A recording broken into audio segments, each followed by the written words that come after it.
MSI Titan 18 HX 14v review, a wallet-crushing performer with all the fixings. Money can't buy you happiness, but $5,400 of it can get you MSI's impressive gaming laptop. There are some very lucky people in this world for whom money is not an object. Those people may have, say, $5,400 to burn on one of the best gaming laptops. For those people, there is the MSI Titan 18 HX 14v, a massive 18-inch gaming desktop replacement laptop.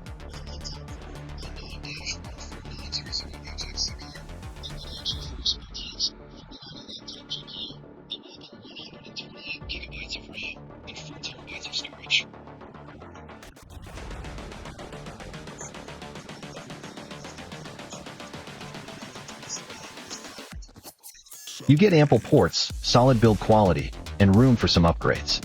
Heck, we even found out the motherboard has a power button, which some tinkerers will enjoy.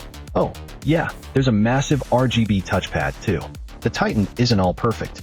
Its speakers are tuned fine for games, but not for music, and this is the type of machine you'll use for all purposes. That is if you can enjoy the speakers over the sound of the fans. Anyway, do I expect many people to buy this laptop? No. It is fascinating to see what $5,400 gets you in a laptop. Yes, it is. Hello everyone, welcome back. Let's talk about MSI Titan 18 HX 14v. This is only a review based on gathered information. Please do not be swayed by advertisements, and choose and buy with open eyes, free from any promotions. Design of the MSI Titan 18 HX. The MSI Titan 18 HX is a tank. It's bulky and large and heavy and frankly, only sort of portable. It's a 7.93 pound, 3.60 kilogram laptop with desktop ambitions. To MSI's credit, the design could fool you into thinking it's sleek. The magnesium alloy chassis features an all-black lid with an RGB dragon, because of course, and a textured gray protruding rear to pack fans and extra I/O. That bump has a series of blue stripes, which I find a bit distracting, though I can't deny they add personality. This follows to the bottom of the laptop, which eschews the whole adult gamer look of the top half. Lifting the lid reveals the true grandiosity of the Titan. You're immediately bombarded by the 18-inch mini LED display, with relatively thin bezels for a gaming machine, as well as an RGB, largely mechanical keyboard. There's also a sizable RGB touchpad with a catch. It's a haptic touchpad that's built into the glass that covers the entire wrist rest. It's a dramatic effect, similar to what we've seen on the Dell XPS 13 Plus, but with more color. But as we'll discuss more later, I do wish it had a physical border. There are plenty of ports around the sides of the Titan, so you likely won't need a dock. The left side features a pair of USB Type-A 3.2 Gen 2 ports and a full-sized SD card slot, while the right boasts a third Type-A port, 2 Thunderbolt 4, USB Type-C ports, and a 3.5mm headphone jack. On the back are the ports you're least likely to unplug. HDMI, Ethernet, and the power jack are all housed. On the right corner, there's a lock slot, should you want to fasten your $5,400 investment to your desk. Technically, the MSI Titan 18 HX is portable. I know it because I only just managed to fit it into my largest backpack. The Titan measures 15.9 by 12.08 by 1.26 inches, making it thinner front to back than last year's design, 15.63 by 12.99 by 0.91 inches, but wider and taller and heavier. The 2024 model is 7.93 pounds while the old version was 7.28 pounds. The Alienware M18 is 15.71 by 11.57 by 1.21 inches and a whopping 8.9 pounds, 4.03 kilogram, while the Asus ROG Strix Scar is a lighter 6.61 pounds, 2.99 kilogram, and 15.71 by 11.57 by 1.21 inches.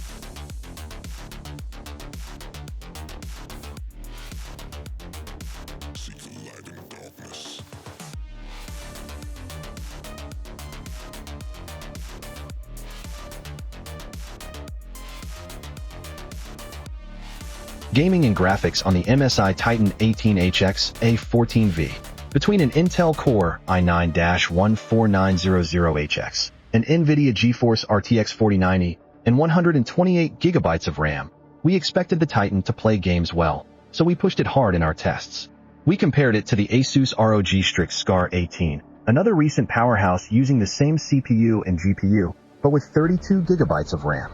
We also put it up against last year's Alienware M18, Core i9-13980HX and RTX 4090, and MSI Titan GT77HX, Core i9-13950HX, and RTX 4090. To put this monster of a laptop to the test, I loaded up Alan Wake 2. The game forces DLSS or FSR. I used DLSS, as this laptop has an NVIDIA GPU, and ran the game at 1920 by 1200 on the high preset with high ray tracing. With DLSS frame gen turned off, the game ran between 30 and 43 frames per second in early scenes. When I turned on frame gen, I would get up to 54 frames per second, though sometimes the game seemed unnaturally smooth. Each of the 4 large laptops in our test pool sports a different native resolution. While the Titan 18 goes up to 3840 by 2400, last year's Titan GT77 went up to 3840 by 2160. That was a 16:9 panel. The Alienware M18R1 we reviewed topped out at 1920 by 1200 to hit 480 Hz, while the more recent Asus ROG Strix Scar was a 2560 by 1600 panel. This makes 1920 by 1080 the common resolution we were able to test across the laptops.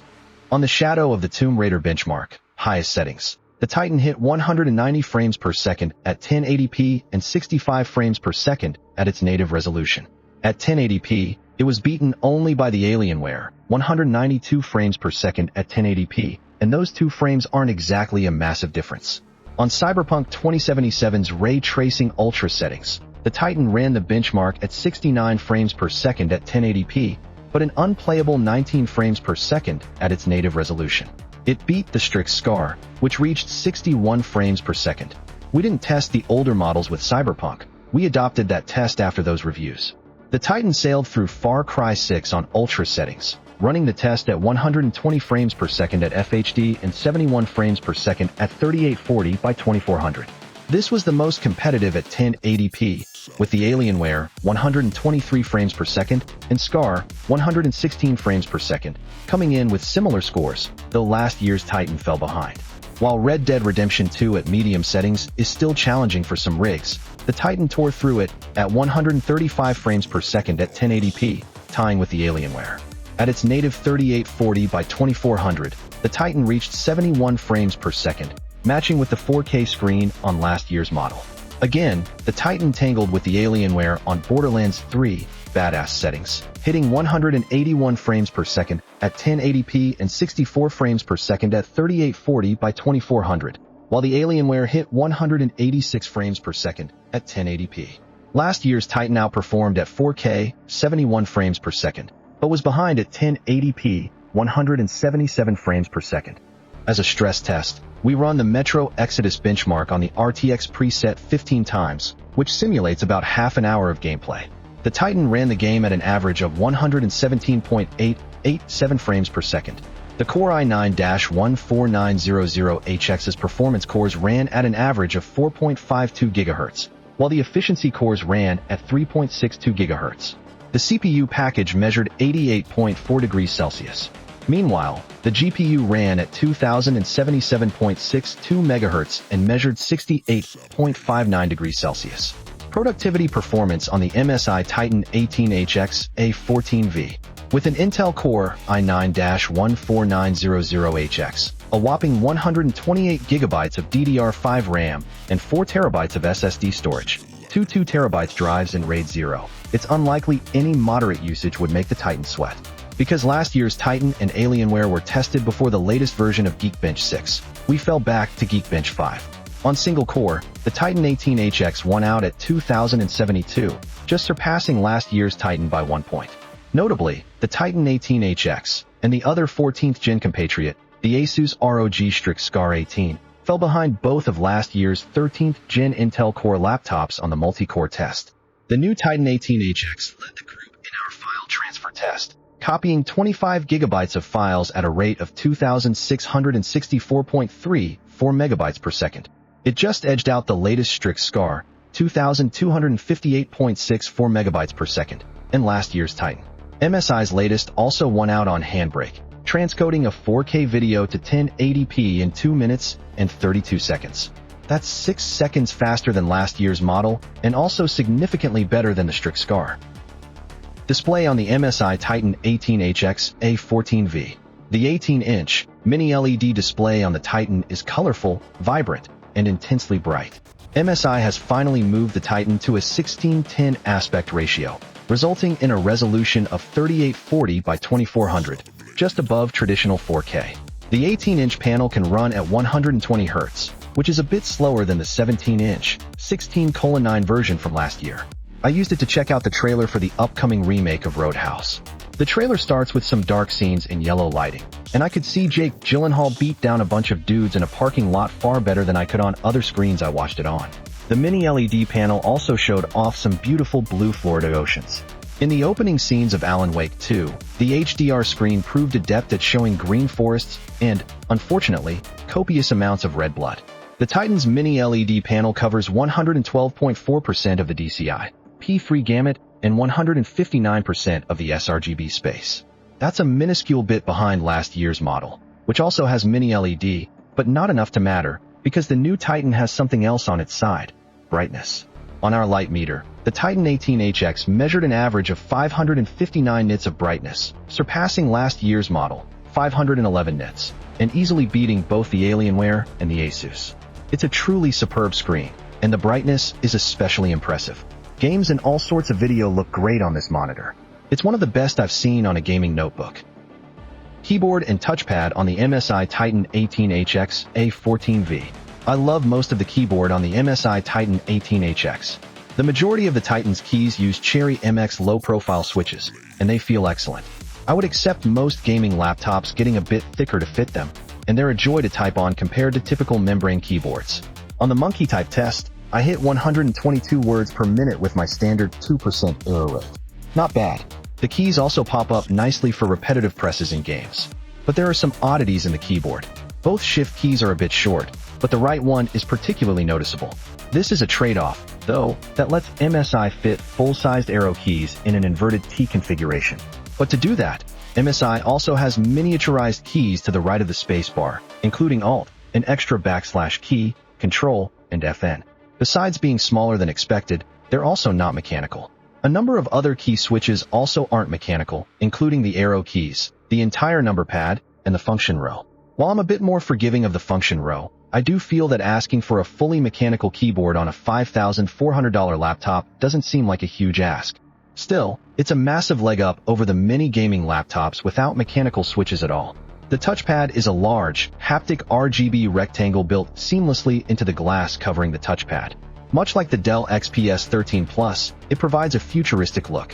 While I'm a big fan of haptic touchpads, especially when they're done well, I do like having a border to feel when I'm near the edge. This could also be helpful for people who have issues seeing. If you have the touchpad backlight on, you can very easily see where the edges are. The XPS 13 Plus didn't do that. And while I had no issues with tracking or gestures throughout my times with the Titan, I did wish they would have etched a small rectangle in the glass. While this isn't the first time we've seen an RGB touchpad, Alienware has done it before. It can be distracting. Turning it off might be appealing to some people, especially while gaming. Most gamers use a mouse, and clearly MSI knows this, as it includes its M99 gaming mouse in the box. When I played games, I shut off the touchpad light and used a mouse. While it wasn't hard to find the touchpad again when I switched back to work, a subtle border would have been nice. Audio on the MSI Titan 18HX A14v. I wasn't terribly excited by the Titan speakers when I used them to listen to music. I loaded up Hozier's Funky to Selby, Part 2, and found that while the Titan can fill a room, it's not as loud to my ears as some competing laptops. While the vocals and guitars were clear, the bass was effectively missing. And while we often forgive a lack of low end, that shouldn't be the case on a laptop that's 1.26 inches thick and, more importantly, over $5,000. In the included Nahimic Audio app, the volume stabilizer setting provided a bit more loudness, but the bass settings didn't fix my issues for music. It was a better experience gaming. When I played Alan Wake 2, the game's audio contributed to its spooky ambience. Character dialogue, of which there is a lot, was clear. The creepy music sounded great, and I could hear leaves crunching beneath Saga Anderson's boots as she walked toward a crime scene. But the volume couldn't overpower the very loud fans, so you'll definitely want one of the best gaming headsets. Upgradeability of the MSI Titan 18HX A14v. To open up the Titan, you'll need to remove 12 Phillips head screws. Of these, one of is under a factory seal sticker, which is obnoxious behavior and doesn't hold any weight in the US. We drove our screwdriver right through the sticker. With those removed, a guitar pick-shaped spudger around the frame was enough to get the base off and get me into the laptop. The battery, replaceable Wi-Fi card, and the 2 SSDs were immediately visible, albeit it beneath thermal tape, as was a third slot for expanding storage further. The RAM is also replaceable, should you want to upgrade it from 128 GB to Raptor Lake Refresh's 192 GB max, perhaps. You can access those by removing a metal cover over them. You don't need any tools, but you may face a bit of resistance from a small piece of adhesive. Otherwise, the inside of this laptop is covered by a massive cooler. The motherboard has a power button on it, which you don't see often on laptop boards. We usually only see it on premium desktop boards. It's pretty neat for something with such an enthusiast bent, though. You could have it plugged into a monitor and use the motherboard to make sure everything boots up properly before closing it back up. Battery life on the MSI Titan 18 HX A14v. Don't let the massive 99.99 watt-hour battery on the Titan 18 HX fool you. This laptop effectively requires the wall charger. I'll give MSI this. For a 400W charger, it's compact. Maybe it's the bright screen, or perhaps it's the metric tons of RGB, or possibly it's the powerful components that chug electricity. In reality, it's a combination of them. On our test, a mix of web browsing, streaming video, and OpenGL graphics tests emptied the battery in 2 hours and 40 minutes. The Asus ROG Strix Scar 18 beat it at 428, as did last year's Alienware M18 and Titan GT77. Heat on the MSI Titan 18 HX A14v. We measured surface temperatures on the Titan while running our Metro Exodus stress test. The fans kept the system cooler than we expected in some cases, considering its size and components. During the stress test, the keyboard between the G and H keys measured 110.5 degrees Fahrenheit, 38 Celsius, which is a bit toasty. But the touchpad, or at least the glass the haptics sit underneath, was a cooler 85 Fahrenheit, 29.5 Celsius. The hottest point on the bottom of the laptop measured 113.5 Fahrenheit, 45.3 Celsius, which isn't much worse than the keyboard. Final result. The Titan 18 HX is one heck of a machine, with everything MSI could think to pack in it. With strong performance, solid build quality, a mini LED display, and a, mostly, mechanical keyboard, the Titan feels, in many ways, as good as you can get from a desktop replacement. But oh, right, it's $5,400. And to some degree, that's the cost of all of these technologies here in 2024. And while MSI's system has proven it can game with the best of them, other machines with an RTX 4090 played similarly, like last year's Alienware M18 R1 and the Asus ROG Strix Scar. You might lose out on some features. The Asus doesn't have a mechanical keyboard. The Alienware, now on its R2 model, doesn't have a mini LED display. But both are cheaper. A similarly configured Alienware is about $3,950, so still expensive, and can only go up to 64 GB of RAM from the manufacturer and has lower screen resolution. You can get a premium machine for quite a bit less, and a very good machine for less than that. So for most people, I wouldn't recommend this based purely on price. But we don't necessarily penalize laptop companies for providing options. If you need your gaming laptop to have the best of everything, besides, it seems, speakers, the Titan is for you. This seems like a lot to spend on a gaming laptop. At over $5,000, you could get a pretty serious desktop with even more powerful parts. But I don't know your life. Maybe you're willing to spend more to game at max settings on the go. If you're that person, lugging your gaming laptop around from place to place in a carry-on, the Titan will give you the best screen and strong performance. The mechanical keyboard is also great to type on. This is a grandiose package for those who can afford it and prefer no compromise gaming on a laptop.